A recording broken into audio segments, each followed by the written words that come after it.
even of Shiva. And Shiva, we learn from Bhagavatam, manifests from Brahma.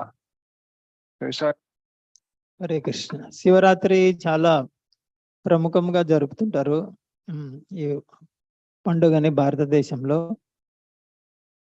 ఈ శివుడి గురించి భారతదేశంలో జన్మించిన ప్రతి ఒక్కరికి తెలుసు. ఏంటంటే పరమేశ్వర అని పిలుస్తారు శివుడిని. అది తప్పైతే కాదు, అది వాస్తవమే. అయితే ఇక్కడ శివరాత్రి అంటే ఏదో ఒక రాత్రి శివుడికి, ఇంకొక రాత్రి గణేశుడికి, ఇంకొక రాత్రి సాయిబాబాకు, అట్లా ఆ కోణంలో కాదు శివరాత్రి అనేది. ఇది చాలా విశేషమైంది. కాబట్టి శివుడు, పరమేశ్వర, తర్వాత దుర్గాదేవి, పరమేశ్వరి, ఇవి అందరికి తెలుసు, ఈ దేశంలో పుట్టిన వాళ్ళందరికీ. మరి పరమేశ్వర అంటున్నాం, తప్పైతే కాదు. ఎలా? ఒక నిర్దిష్ట పరిధి వరకు ఆయనకు అధికారం, చాలా అత్యున్నత అధికారం ఉంది. అందు గురించి ఆయన ఒక నిర్దిష్ట ప్రాంతానికి నియామకుడు, నియంత్రకుడు. అందు గురించి పరమేశ్వర్ అనటంలో తప్పులేదు. ఉదాహరణకి భారతదేశంలో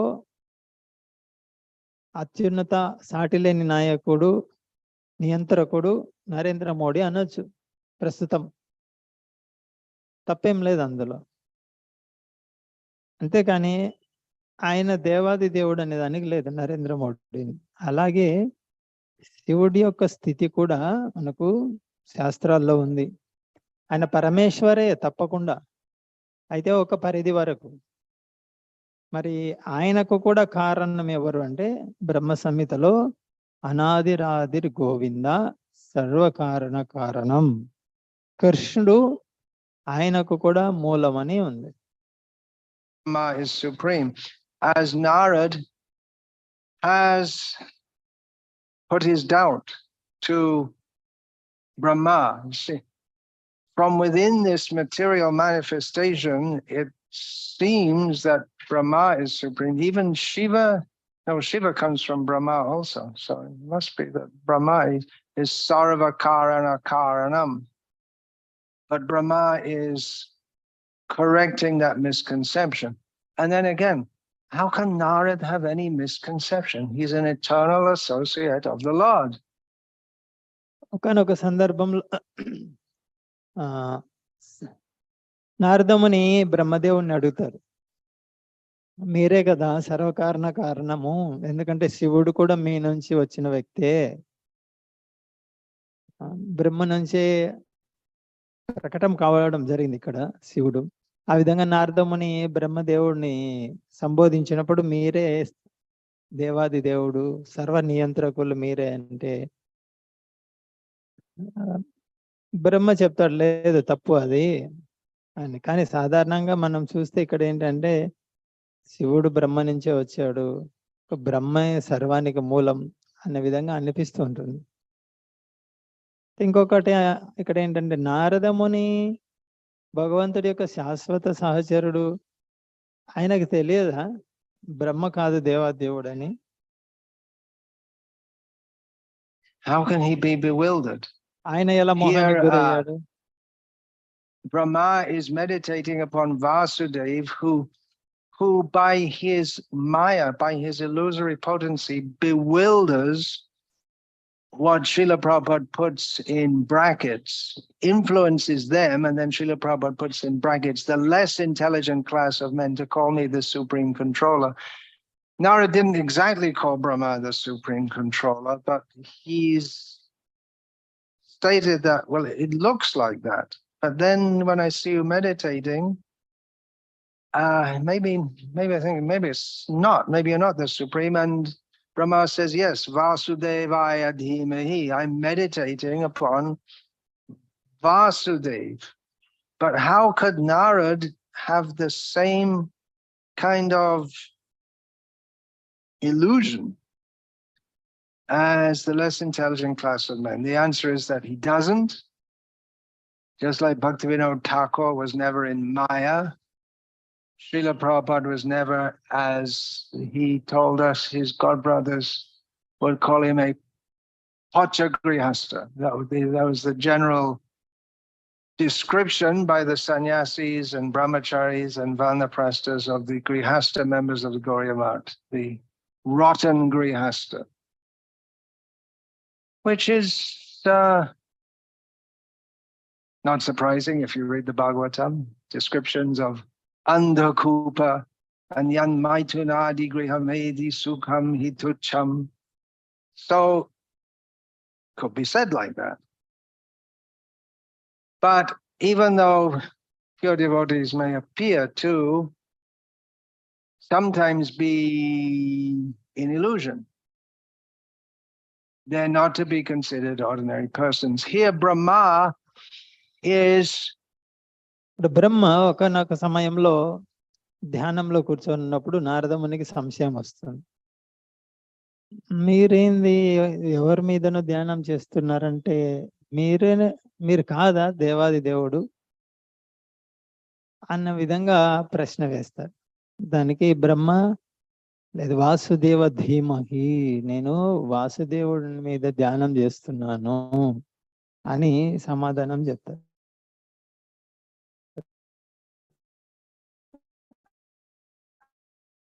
అయితే ఇక్కడ భాష్యంలో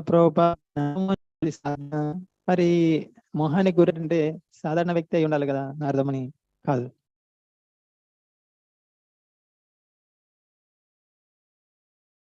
ఇక్కడ శ్రీల భక్తినోట్ ఠాకూరు చూడండి, ఆయన ఎప్పుడు మాయను స్పర్శించలేదు.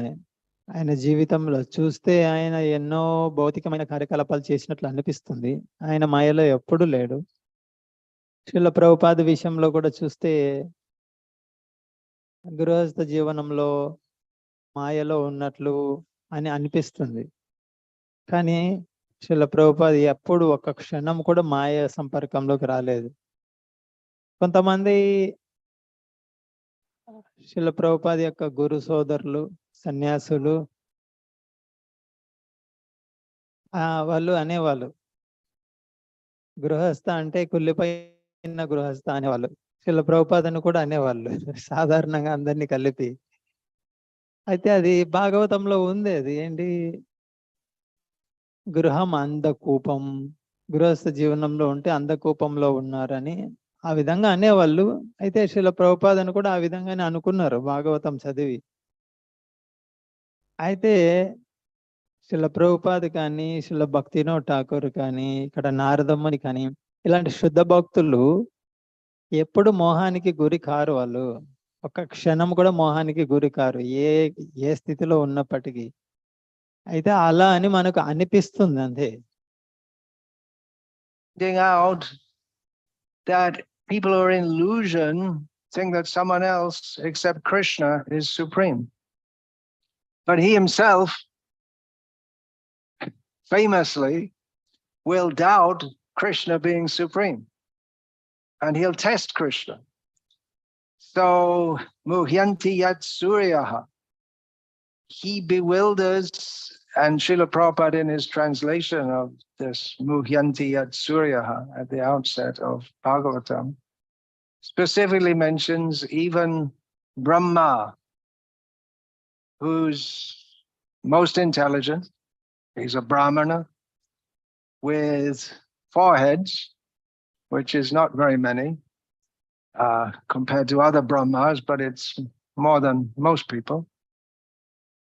He's very intelligent, but sometimes he's also bewildered by the illusory potency of the Lord.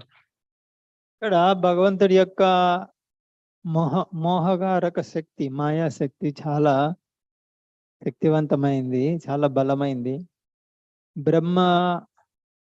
బ్రహ్మకు తెలుసు వాసుదేవుడు దేవాదేవుడు కృష్ణుడు అని, అయినప్పటికీ కూడా ముహ్యంతి యత్ సూరయ, బ్రహ్మ 4 తలలు ఉన్న బ్రహ్మ చాలా మేధావి. అయితే ఇతర బ్రహ్మలతో పోలిస్తే అంత కాదు, కానీ 4 తలలు అంటే చాలా మేధావి బ్రహ్మ. ఆయనకు దేవాదేవుడు అని తెలిసినప్పటికీ కూడా భగవంతుడి శక్తి అతని మోహానికి గురి చేయటం వల్ల కృష్ణుడు దేవాది దేవుడేనా అనే సంశయం కలిగి కృష్ణుని పరీక్షించాడు. It should be understood with Brahma and Narada that if they appear to be an illusion, it is for enacting the pastimes of the Lord. Just like Arjuna appeared to be an illusion, but then he heard Bhagavad Gita and he came right out of his illusion. Whereas other people study Bhagavad Gita all their life and they don't understand a single word of it. And they may be good Sanskrit scholars. They understand every word. They don't need it to be translated for them. If you know Sanskrit, then you don't even think of translating it. But they mistake it. They don't. ఇక్కడ బ్రహ్మ, నారదముని, అర్జున ఇలాంటి వాళ్ళు ఈ విధంగా మోహానికి గురైనట్లు ఇవి ఎందుకంటే వాళ్ళైతే మోహానికి గురి car. ఆ విధంగా భగవంతుడి యొక్క లీలను రసవత్తరం చేయడం కోసం వాళ్ళు మోహానికి గురి అయినట్లు, మాయలో ఉన్నట్లు ఆ విధంగా నటిస్తారు, లీలలో పాల్గొంటారు వాళ్ళు. అర్జునుడు మాయలో మోహంలో ఉన్నట్లు అక్కడ భగవద్గీత విన్నాడు, విన్న వెంటనే మోహం నుంచి బయటపడ్డాడు. ఇది విన్న వెంటనే బయటపడ్డాడు అని ఆ లీలలో చూడొచ్చు. మరి కొంతమంది భగవద్గీత చనిపోయే వరకు చదువుతూనే ఉంటారు, కానీ మోహం నుంచి బయటపడరు. సంస్కృత పండితులు అవ్వచ్చేమో, భగవద్గీత చదివి చదివి చదివి ప్రతి పదానికి అర్థం కూడా చెప్పగలరు, కానీ మోహం నుంచి అయితే బయటపడలేరు. అలాంటి వాళ్ళు కూడా ఉన్నారు. పెద్ద పండితులు అయిపోతారు సంస్కృతంలో, కానీ భగవద్గీత అర్థం కాదు. Maya aparita jnana, being covered, being knowledgeable, but having their knowledge covered by the Lord's illusory potency. They know, they read it, they see it, they know it in their mind, this verse, but they don't understand that it applies to them. So we are reading Bhagavatam with the Bhaktivedanta purports, and to us, by the grace of Srila Prabhupada, everything seems very clear. But there are others who read Bhagavatam and they come up with very different conclusions. And there are people who think that the Bhagavatam lends itself to impersonalism. ఇక్కడ మోహానికి గురవుతారు, గొప్ప పండితులు అవ్వచ్చు, అయితే అర్థం చేసుకోలేరు, సంస్కృతం చక్కగా నేర్చుకుంటారు, కానీ మాయయ అపహరిత జ్ఞాన, వాళ్ళ జ్ఞానం ఉన్నప్పటికీ జ్ఞానం యొక్క సారాన్ని కోల్పోయారు వాళ్ళు. అయితే ఇక్కడ మనము భక్తి వేదాంత భాష్యములు ఉన్నాయి మనకు, అందు గురించి మనకి ప్రతి అంశము స్పష్టంగా అవగాహనకు వస్తుంది. శ్రీల ప్రభుపాద దయ వలన ఆ భాష్యములు మనకు లభించాయి కనుక. అయితే కొంతమంది భాగవతం చదివి భాగవతం ఉపన్యాసాలు ఇచ్చే వాళ్ళు ఉన్నారు. వాళ్ళు ఏం చెప్తారంటే భాగవతం చదివిన తర్వాత భాగవతం నిరాకార తత్వాన్ని బోధిస్తుంది అంటారు. Srila Prabhupada was present at the opening of the Krishna Balaram temple. He invited the Akhandananda, this Karpatri Swami. He was very famous. He was the most famous Bhagavatam speaker in India at the time. Complete Mayavadi. I mean, how can you be a Mayavadi and read Bhagavatam? Well, it seems strange to us because we're reading from Srila Prabhupada. We're hearing from Srila Prabhupada, which means hearing from all the Vaishnava acharyas, all from Krishna himself. Krishna explains himself through Bhagavatam. And then when the rascals come and misinterpret, he again sends his pure devotees to give the right interpretation or the right understanding. There's a different word, isn't it? One is interpretation, which generally means to twist something out of shape, and the proper understanding, interpretation and explanation. Srila Prabhupada uses the word purport. Normally you might think that the word commentary would be there, but purport means it gives the understanding, this is what it means. It's not, well, I think this and I think that. This is what it means. This is what Krishna. Krishna Balaram మందిరం ప్రారంభోత్సవ సమయంలో మంచి పేరు ప్రఖ్యాతులు ఉన్న కొంతమంది మాయావాది సన్యాసుల్ని కూడా ఆహ్వానించడం జరిగింది. ఆ సందర్భంగా అప్పుడు ఏందో స్వామి పేరు చెప్పారు, ఆయన మాయావాది, అఖండానంద, ఇంకొకరు ఎవరు, వాళ్ళు భాగవతము ఉపన్యాసకులుగా మంచి పేరు ఉంది వాళ్ళకి. అయితే వాళ్ళు మాయావాది. మనకు ఆశ్చర్యం అనిపించచ్చు, మాయావాది ఏంది భాగవతం చెప్పడం ఏంటి అని. ఎందుకు ఆశ్చర్యం అనిపిస్తుంది మనకంటే, మనం శ్రీల ప్రభుపాద యొక్క భాష్యం చదివి చక్కగా అర్థం చేసుకున్నాం కనుక అందుకు మనకు ఆశ్చర్యం అనిపిస్తుంది. ఇక్కడ శ్రీల ప్రభుపాద వారి భాష్యం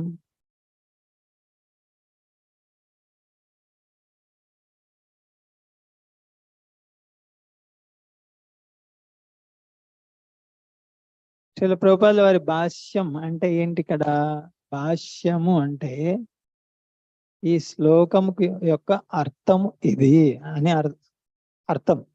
ఈ శ్లోకంలో ఉన్నదాన్ని విడమర్చి చెప్పడం అంతే. నా అభిప్రాయము అంటూ ఏమీ ఉండదు. అది భాష్యం అంటే అర్థం. Here in Bhagavad, Krishna is Bhagavatam, non-different, is the literary incarnation of God, and this is what he is explaining here. So Brahma, he's clear in knowledge of the Supreme Personality of Godhead. Shiva is clear in knowledge of the Supreme Personality of Godhead.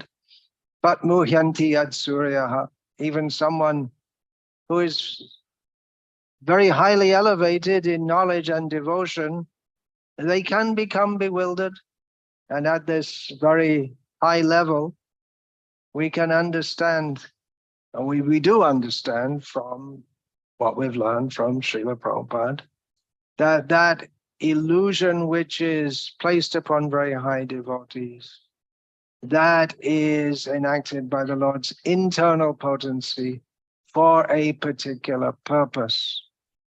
ఇక్కడ బ్రహ్మదేవుడికి, శివుడికి, ఇలాంటి భక్తులకి చాలా స్పష్టమైన అవగాహన ఉంది దేవాది దేవుడు ఎవరు అనేది. వాళ్ళు మోహానికి గురయ్యే అవకాశమే లేదు. అంటే వీళ్ళు చాలా అత్యున్నత స్థాయిలో ఉన్నటువంటి వాళ్ళు వీళ్ళు. అటువంటి వాళ్ళు మోహానికి గురి కారు.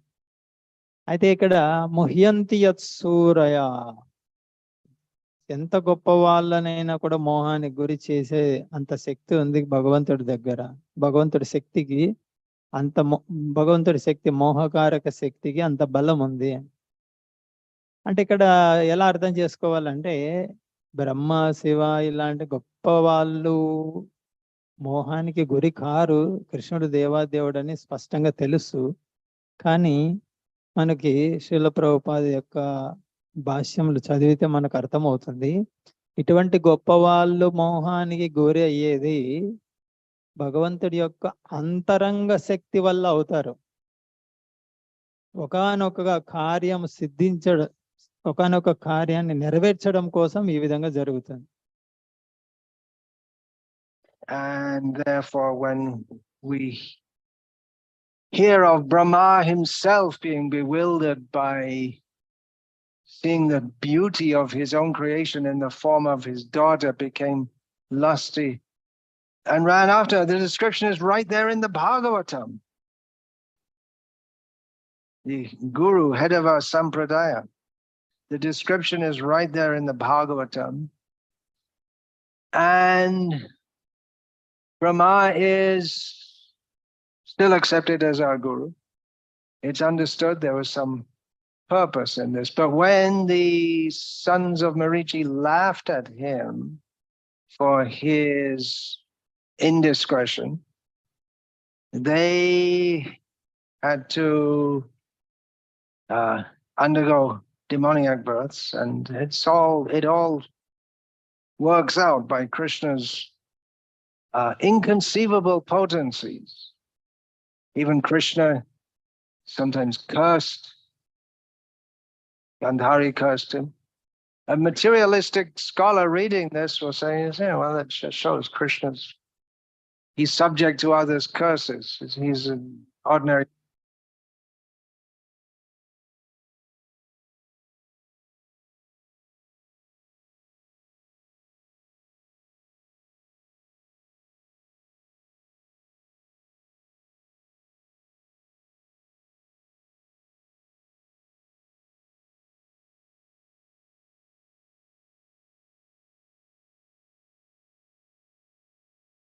ఇక్కడ బ్రహ్మదేవుడు తన సృష్టిని చూసి తనే మోహానికి గురైనట్లు మనం భాగవతంలోనే చదవచ్చు. తన సృష్టిలో భాగమే సరస్వతి తన కూతురు అవుతుంది. కూతురు యొక్క అందాన్ని చూసి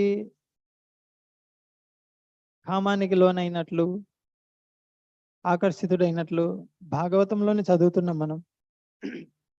మరి ఆయన ఒక సాంప్రదాయానికి గురువు.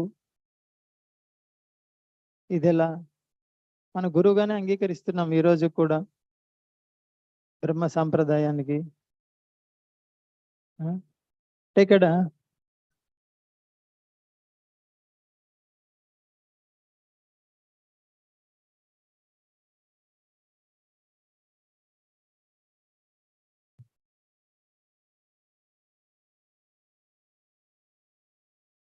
ఉత్తరపోవద్దు.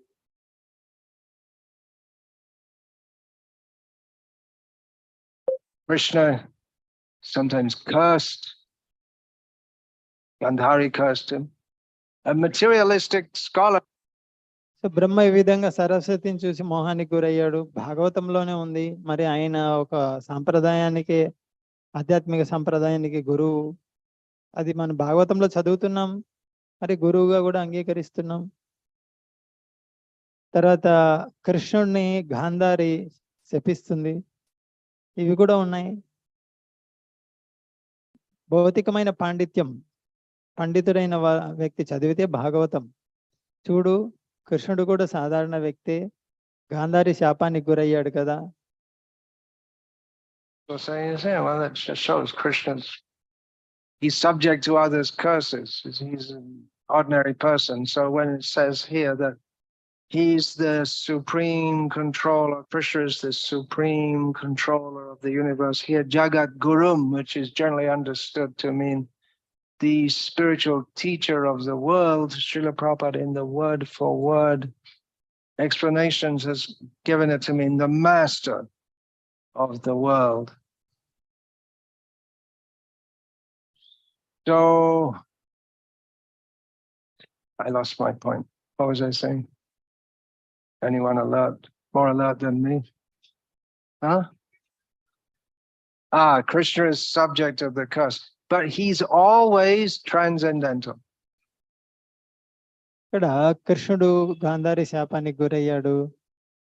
ఈ విధంగా సాధారణ పండితుడు ఆ విధంగా అడిగే అవకాశం ఉంటుంది. అయితే ఇక్కడ కృష్ణుడు ఆ విధంగా సాధారణ కోణంలో అర్థం చేసుకునే వాళ్ళకి అలా అనిపిస్తుంది. కృష్ణుడు నిత్యము తన దివ్య స్థితిలో ఆధ్యాత్మిక స్థితిలో ఉంటాడని ఈ శ్లోకంలో చూడొచ్చు. జగద్గురు అంటే ఇక్కడ జగత్తుని పూర్తిని తన అధీనంలో ఉంచుకున్నవాడు అని.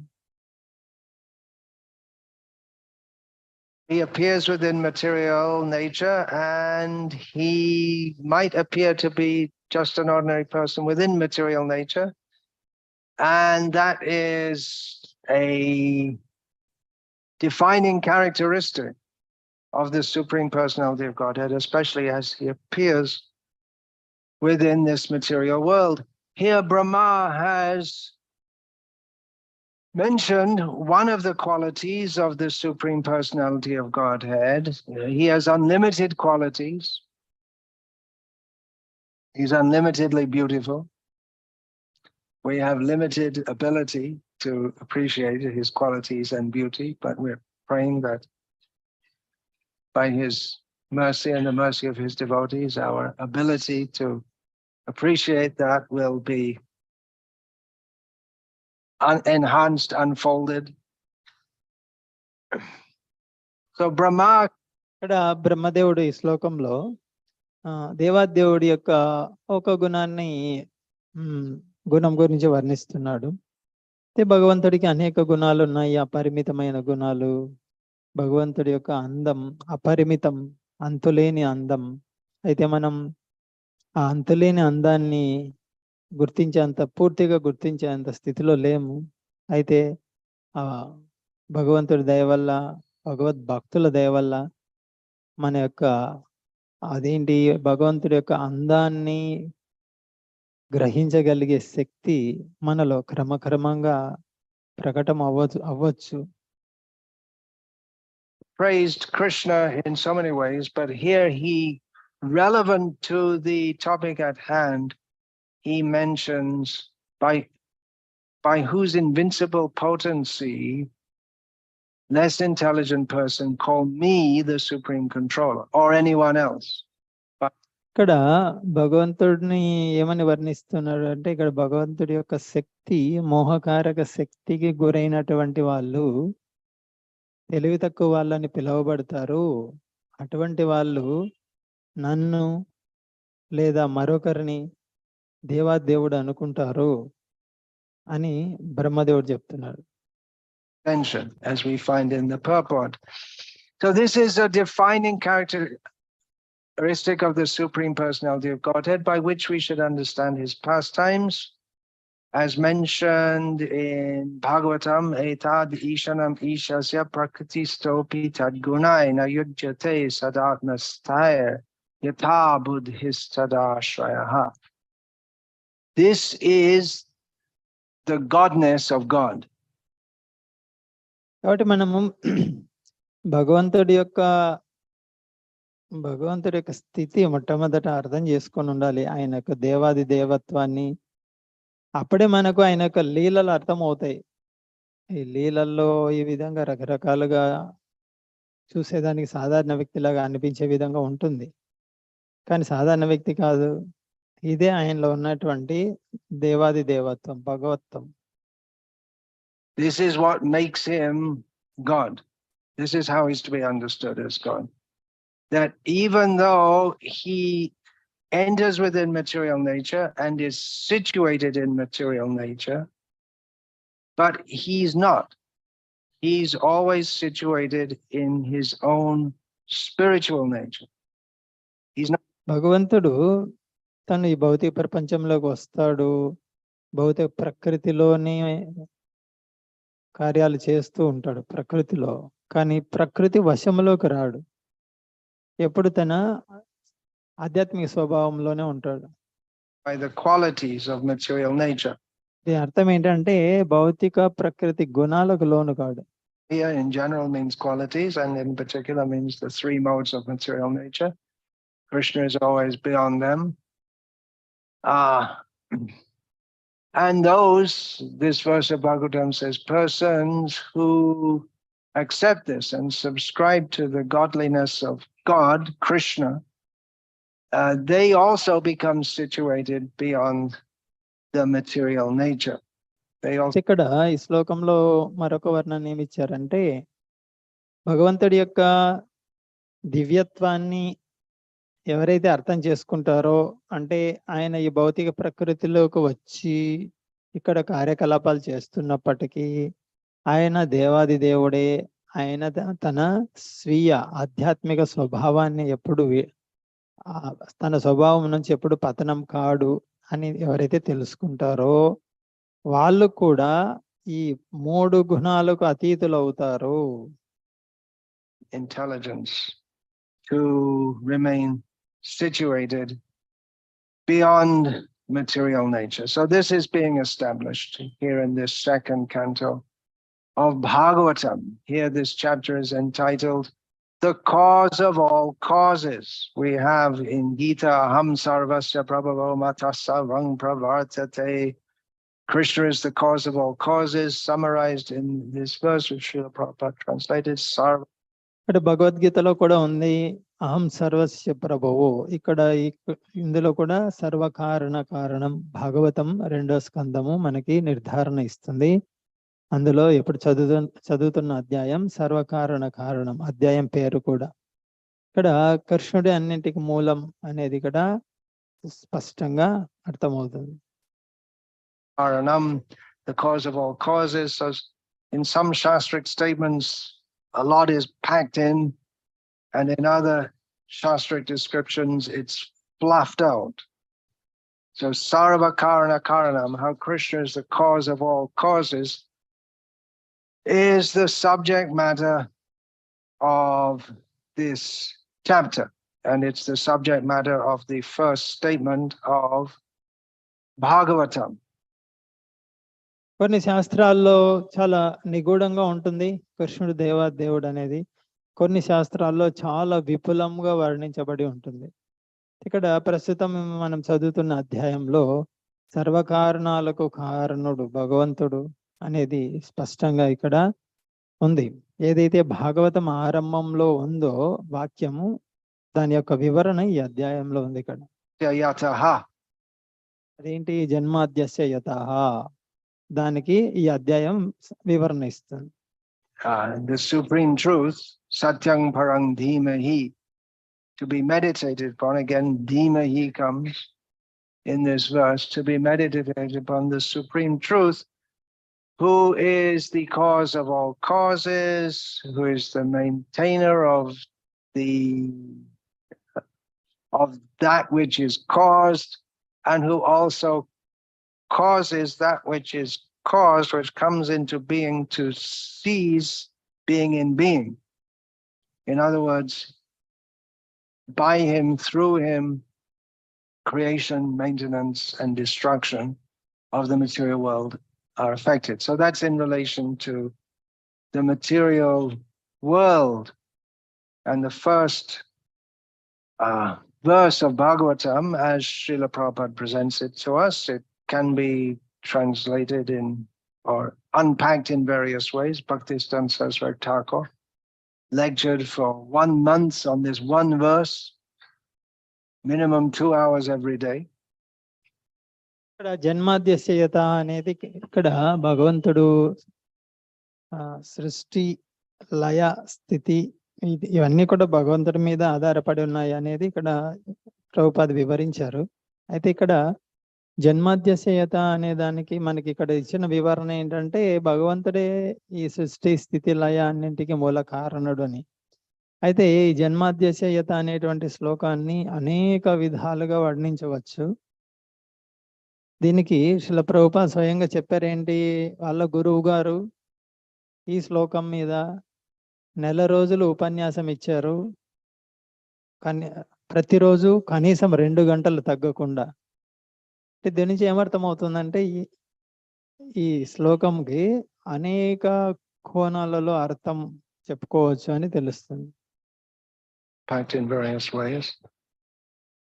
But Srila Prabhupada unfolds it largely in relation to how the Supreme Lord is understood in relation to the Supreme, to this material world. But then again, we have Dhamna, Svena, Sadhani, Rasta, Kurkang, Satyang, Parang, Dhimahi, establishing that he's beyond this material world. He always lives beyond illusion in his own abode.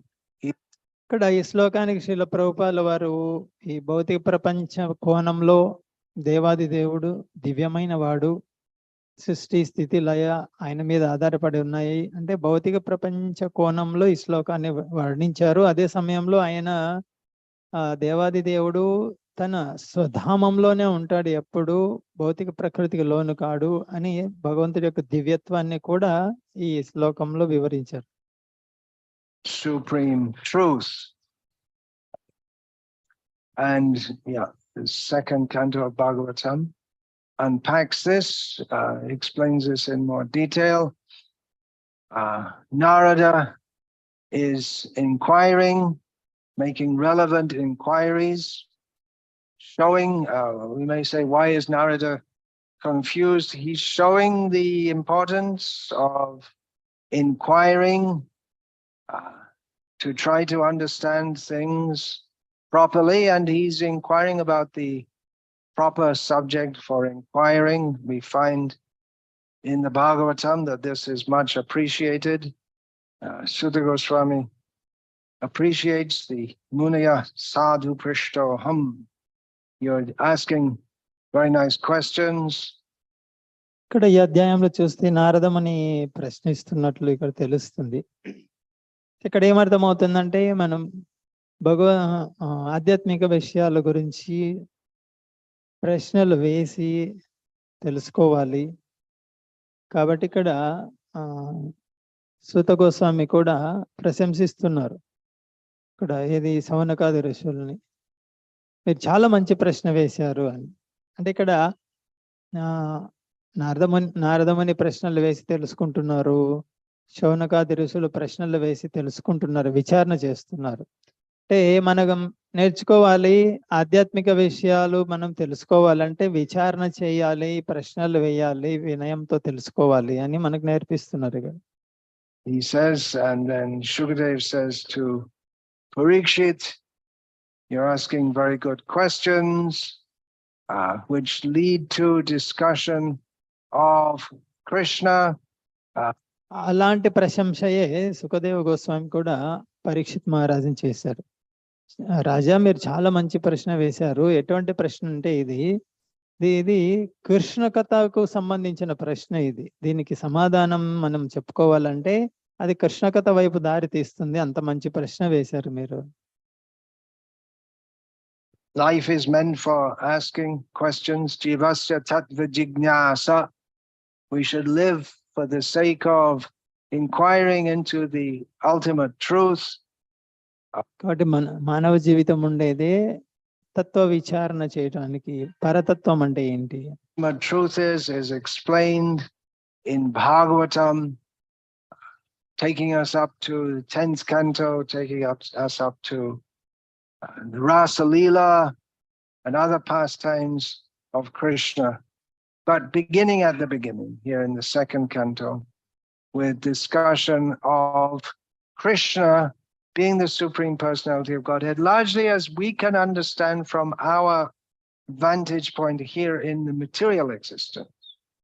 ఇక్కడ పరతత్వం ఏంటి అనేది భాగవతంలో మొదటి స్కందం నుంచి ఈ విధంగా వివరించుకుంటూ వెళ్ళారు. చివరికి కృష్ణుడి గురించి వర్ణిస్తూ రాసలీల ఇంకా ఇతర లీలల గురించి కూడా వర్ణన ఉంది 10వ స్కందంలో. అయితే ఇక్కడ 2వ స్కందంలో కృష్ణుడు దేవాది దేవుడు అనేది నిర్ధారించబడుతూ ఉంది. ఇక్కడ అంటే ఈ భౌతిక ప్రపంచ కోణంలో వివరణ ఇస్తుంది 2వ స్కందం.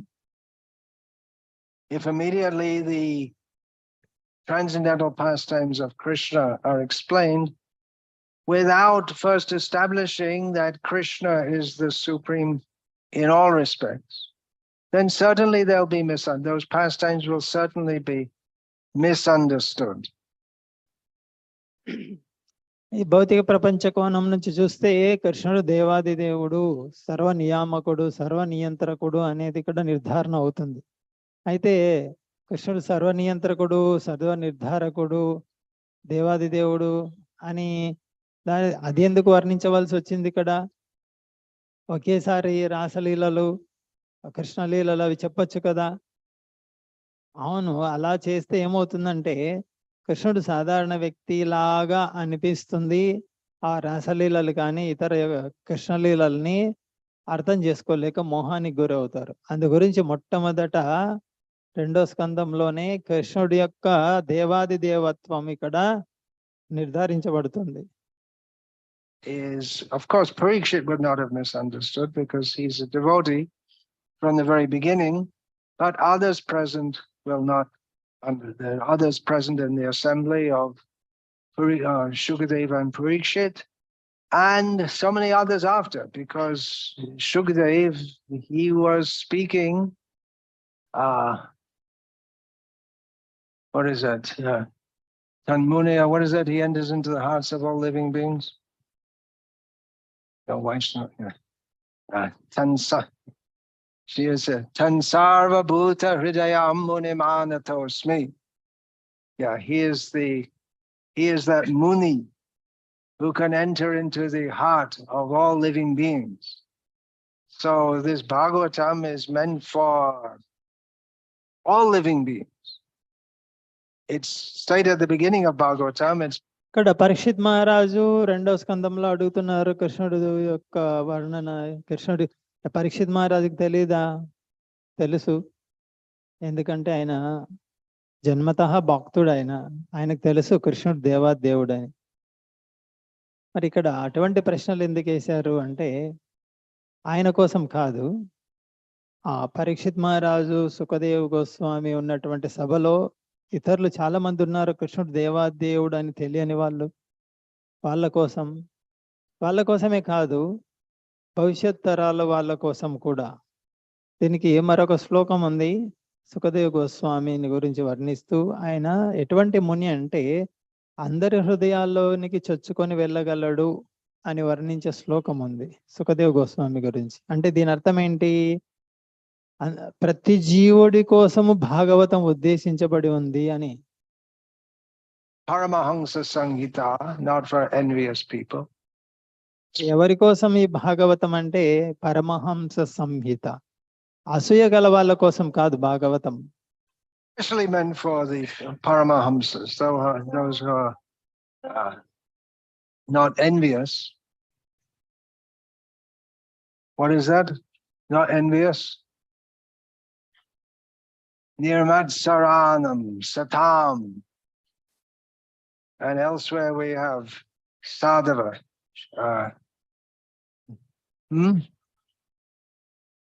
No, I'm thinking of the Viplava verse.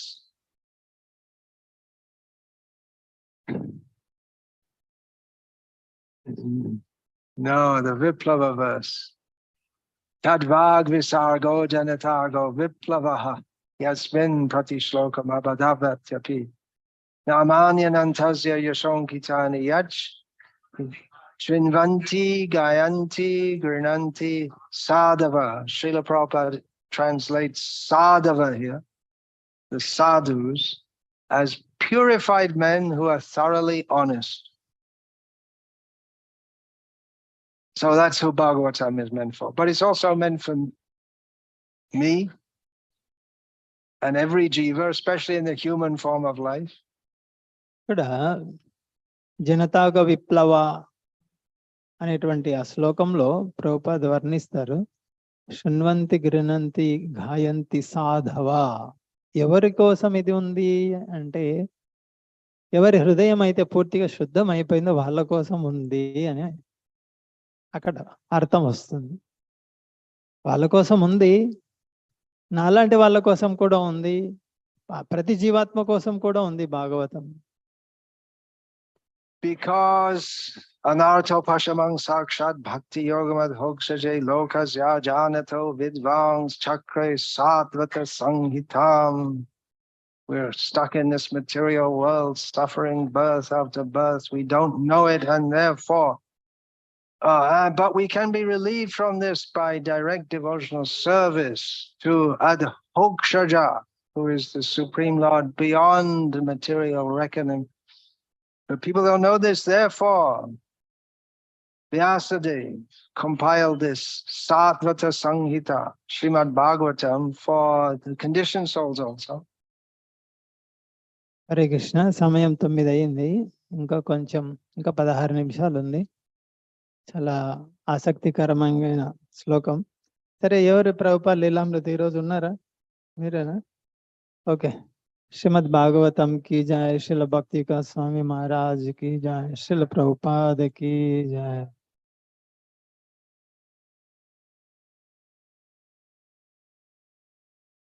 సమయం చూసుకొని ఆపాలి.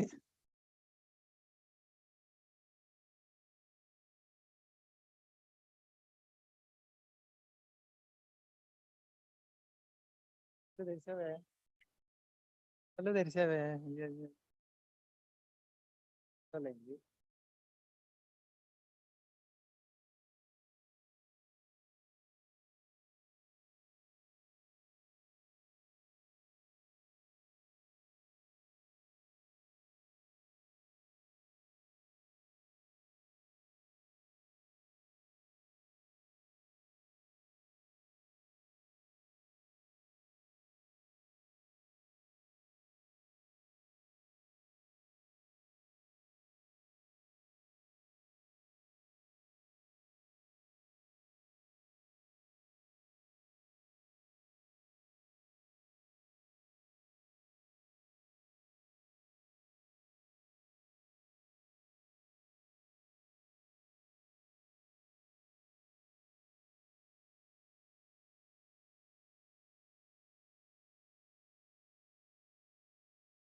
హరే కృష్ణ.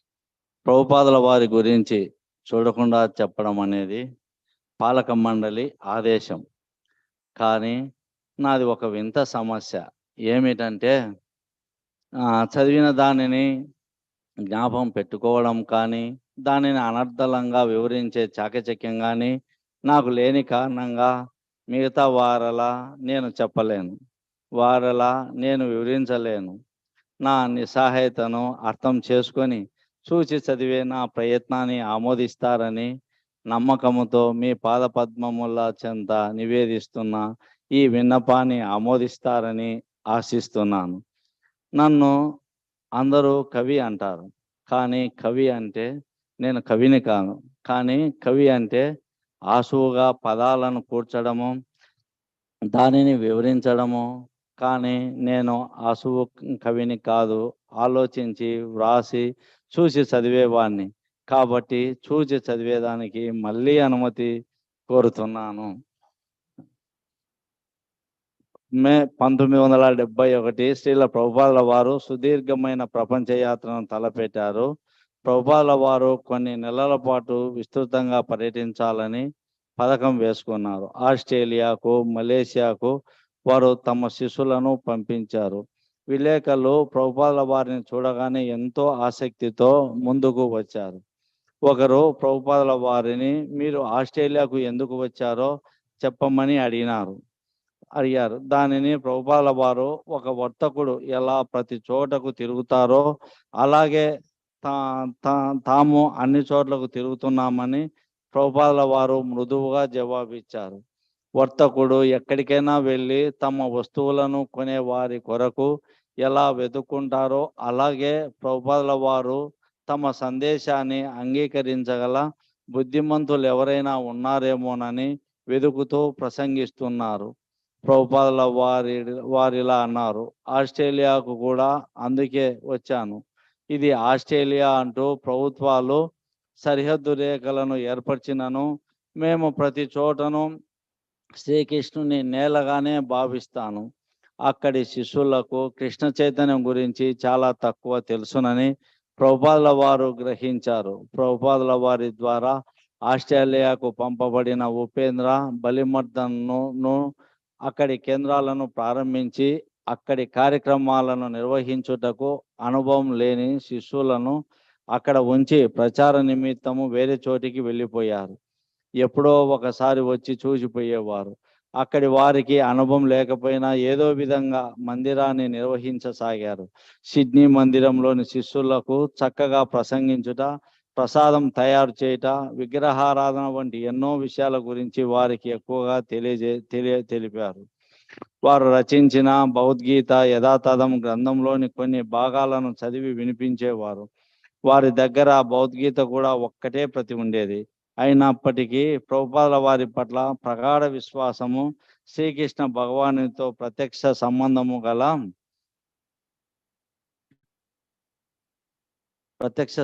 గల శుద్ధ భక్తునిగా వారు అంగీకరించారు. వారి గ్రంథాలను వాస్తవాలుగా శ్రీకృష్ణ భగవానుని దేవదేవుని దేవదేవునిగా శిష్యులు అంగీకరించారు. ప్రభుపాదుల వారు శిష్యులకు ప్రజల ముందు ప్రతిరోజు హరే కృష్ణ కృష్ణ కృష్ణ హరే హరే హరే రామ రామ రామ హరే హరే సంకీర్తనం చేయమని బ్యాక్ టు గాడ్ హెడ్ బుక్కులను సిడ్నీలో అమ్మమని ఆదేశించినందున వారు వాటిని ప్రతిరోజు వితరణ చేస్తున్నారు. తరచూ వారిని పోలీసులు నిర్బంధిస్తున్నప్పటికీ వారు సంకీర్తనం మానలేదు. వారికి శ్రద్ధ ఉంది కానీ శిక్షణనే లోపించింది నాలాగా. సిడ్నీ మందిరమునందు శ్రీ శ్రీ రాధాకృష్ణుల విగ్రహాలను శ్రీల ప్రభుపాదుల వారు ప్రతిష్ఠించినారు.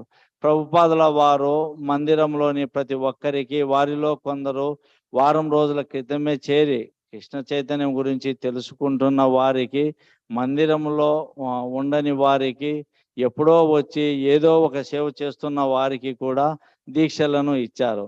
దీక్షలతో పాటు శ్రీ విగ్రహాలను పూజించే వారి కొరకు ఒకేసారి హరినామ దీక్షతో పాటు బ్రాహ్మణ దీక్ష కొందరికి ఇచ్చారు. శ్రీ విగ్రహాలను పూలమాలతో అలంకరించడానికి మాలలను ఎలా సిద్ధం చేయాలో వివరించారు. అలాగే బ్రాహ్మణ దీక్ష తర్వాత యజ్ఞోపతాలు ఎలా తయారు చేయడంలో కూడా తెలియజేశారు. నిజానికి అవి ఏమిటో ఎవరికీ తెలియదు. ప్రభుపాదుల వారు సిడ్నీ నుండి వెళ్ళే ముందు శ్రీ శ్రీ రాధాకృష్ణ విగ్రహాల ముందు చేతులు జోడించి అనుభవం లేని శిష్యుల తరపున ప్రభుపాదుల వారు ఇప్పుడు నిన్ను ఈ మ్లేచ్చుల చేతులలో పెట్టి వెళ్ళుచున్నాను. నేను ఇక్కడ బాధ్యతలను వహించలేను. దయచేసి ఈ యువకులకు మార్గనిర్దేశకుడవు కమ్ము. నిన్ను చక్కగా అర్చించేందుకు కావలసిన బుద్ధిని వారికి ప్రసాదింపుము అని ప్రభుపాదుల వారు శ్రీ శ్రీ రాధాకృష్ణుల వారిని ప్రార్థించాను. జై జై ప్రభుపాద్. సూర్యుని ప్రయాణము చీకటి పడే వరకు, చంద్రుని ప్రయాణము పగలు వచ్చేంత వరకు, అలల ప్రయాణం తీరం చేరే వరకు, జీవుని ప్రయాణం భగవంతుని చేరే వరకు, అది నెరవేరుటకు చేరవలసినది ఇస్కాన్కు. ప్రభుపాదుల వారు ఏర్పాటు చేయబడిన ఈ ఇస్కానే మనకు నాలాంటి వాళ్ళకు ఏకైక దిక్కు. హరే కృష్ణ.